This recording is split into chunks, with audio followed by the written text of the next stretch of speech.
I listened to President Trump's speech tonight, where he said once again that the Strait of Hormuz is not America's problem.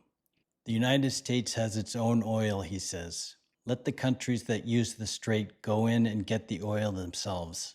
If that were true, someone should explain why American gas prices have jumped more than 30% since the war began. Oil is a global commodity. It doesn't matter how much you produce at home.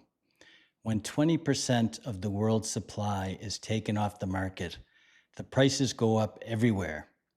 American producers are not going to sell their oil at a discount domestically when foreign buyers are willing to pay more. That's how markets work. And oil is not the only thing that moves through the Strait of Hormuz. Roughly 1/3 of the world's fertilizer exports transit that waterway. Urea prices have already surged 50%.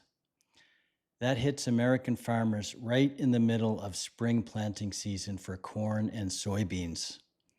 Aluminum, petrochemicals, plastics, and liquefied natural gas all flow through the strait.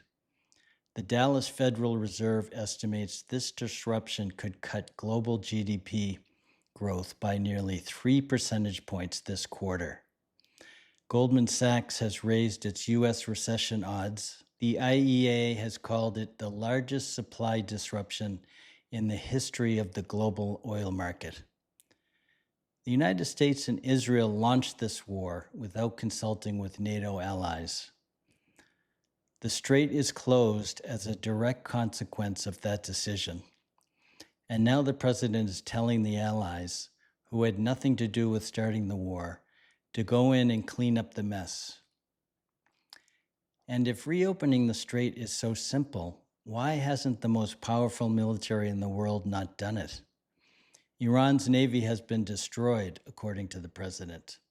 Their military has been decimated, yet somehow they still control the waterway.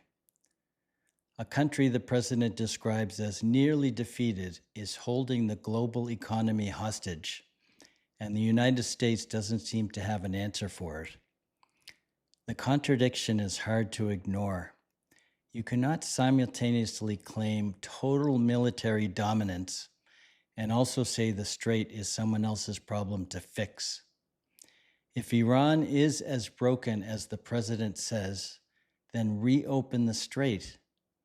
If you cannot, then maybe Iran's position is not as weak as tonight's speech suggested.